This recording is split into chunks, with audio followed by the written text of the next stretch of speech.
Hey guys, it's Sarah, and first I want to apologize for the glare on my glasses and the fact that the lighting is horrible. I'm in my room and the sun is going down. It's actually pretty gray outside. It's almost 9, so it's almost time for me not to film a video.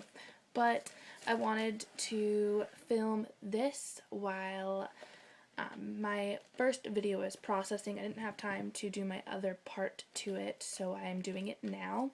This is more of the informal discussion thing that I want to do. And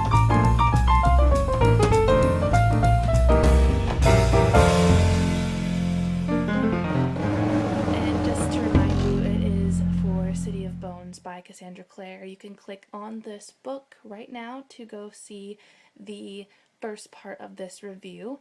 It is pretty lengthy. I didn't realize how lengthy it was going to be. I thought it was going to be maybe 6 or 7 minutes. I did have almost 30 minutes of footage, and I went down all the way to 13 minutes and 40 seconds, I believe. I don't know. And I don't think this video is going to be any shorter because I have a lot to talk about, and I guess this is just how my videos are going to be. I really like talking about it.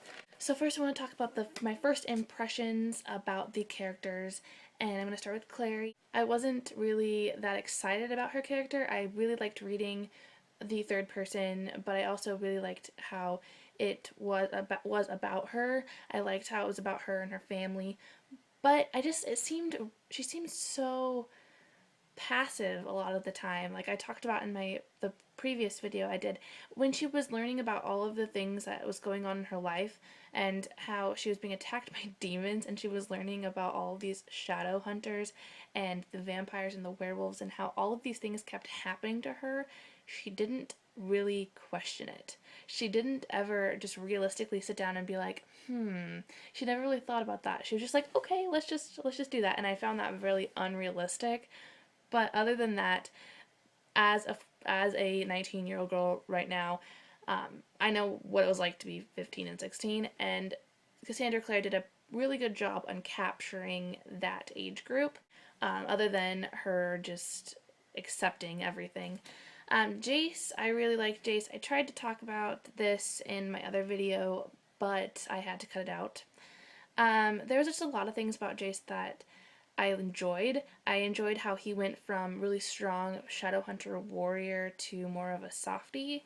As you read the book, you kind of see how Clary changes him a little bit, and how he figures out that there's a lot more to life than just being a Shadowhunter warrior. Supposedly, Michael Wayland, Jace's father, was killed in front of him when he was 10, and the Lightwoods, Alec and Isabel's parents, adopted him when he was 10. So at the end of the book, when he finds out about Valentine and how Valentine takes him away once he gets the mortal cut from Hodge, oh my gosh, when Clary finds them and Jace is like brainwashed, I think he was just so easily persuaded into believing what Valentine was saying, because I feel like he had never really had any friends, because that's how Shadowhunters work. You don't really have very many friends. You are expected to die young fighting these demons, and you don't really have much of a family-oriented life, especially when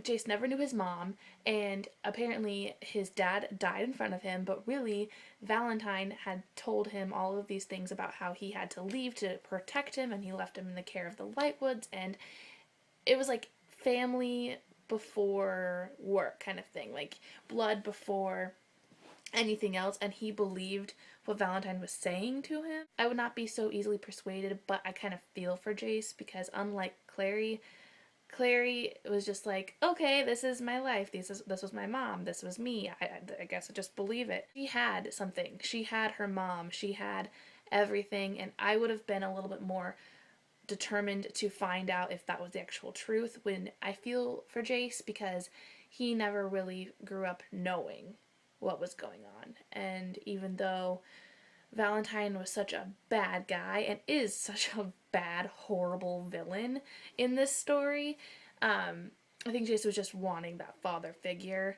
As far as Simon goes, like I said in my previous video, I wanted to like Simon. I wanted to like him. I wanted to root for him. I wanted him to be with Clary. And I know a lot of other people that love this book are for Clary and Jace to be together, even after finding out what the end of the book entails.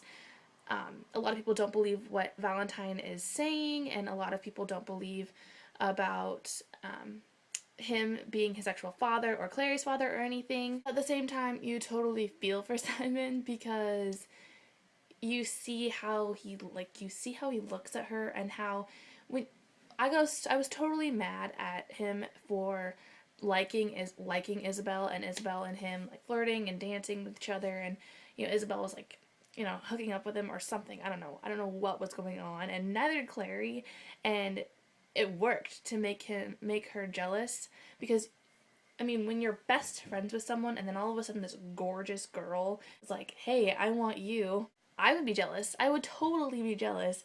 I've been in that situation where I have been absolutely and utterly jealous about it, and I kind of just I felt things about that. I was just like, oh, I've been there. With Alec, I don't really know if I can get more into that, because I said that I didn't know how I felt about him as of right now, and it's true, I don't really know. Even though I felt for him after he was attacked by the demon, and after he was feeling like Jace was not in it as much as he was when Clary came into the picture, and I can totally understand that. But he was such an asshole to her. He was such an ass, and I get that's why he was feeling that way, and I get it. But at the same time, just like the author wanted me to feel, I just feel angry towards it. Isabel is Isabel. She's always going to be Isabel. I like how she developed. I like at the ending how she kind of befriends Clary and how everything is good with them, and I hope that it stays that way because I really like her character. Even at the beginning when I was iffy about it and I was just like, ooh, why are you doing that with Simon? And why are you such an ass? But you're a badass and you are great, and they need more girl characters like you, Isabel. Jocelyn's in a coma. I really, there's nothing really to say about that. Luke, oh my gosh, at the end when he's describing what's going on and how what happened with the circle and how he had to leave and then became a werewolf, and then Valentine was like, I'm gonna kill you or you can kill yourself, choose. And he finds his pack and he becomes the leader of the pack, and it's awesome. Can we just take a second to talk about Hodge, please? Hodge, in the video that I did, I was saying how mad I was about what was going on with Hodge and how I wanted to kill him myself. Oh, how could you betray someone like that?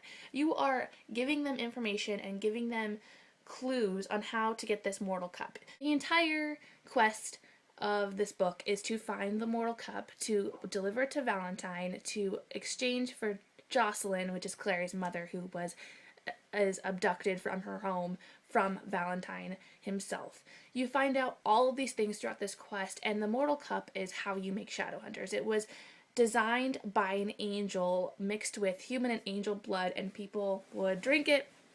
You become a Shadowhunter, and then now Shadowhunters are brought into this world by blood.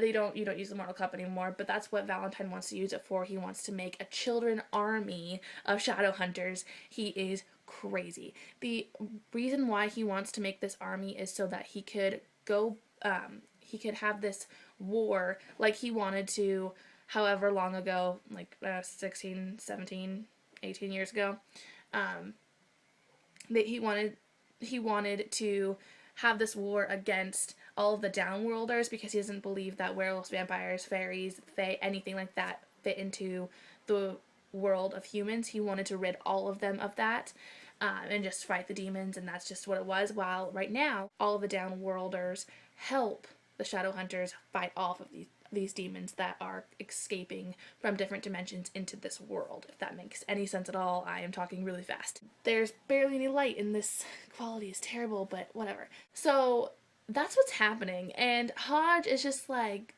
getting these kids, because he can't leave the institute, because you find out that he is cursed because he was in the circle, just like Jocelyn and Luke and the Lightwoods and Michael Waitland and all of these other people. You find out that Hodge is cursed to stay in this in New York Institute. That's why he cannot leave, and he's letting Jace and Clary and Alec and Isabel and Simon go out and find this mortal cup so they can exchange it for Jocelyn. And after they get the mortal cup, he just hands it over to Valentine, and Valentine is just like, "Thank you, Hodge," and takes Jace. And Clary is just like stuck in this invisible wall cube thing. I don't understand how Hodge can be that like bad. It hurt. I just liked Hodge so much. He was like a dad to, he really was like a kind of like a father figure to Jace, and even Alec and Isabel when the Lightwoods were gone with their younger brother. That's kind of where I'm sitting with the characters. I have mixed emotions about a lot of them.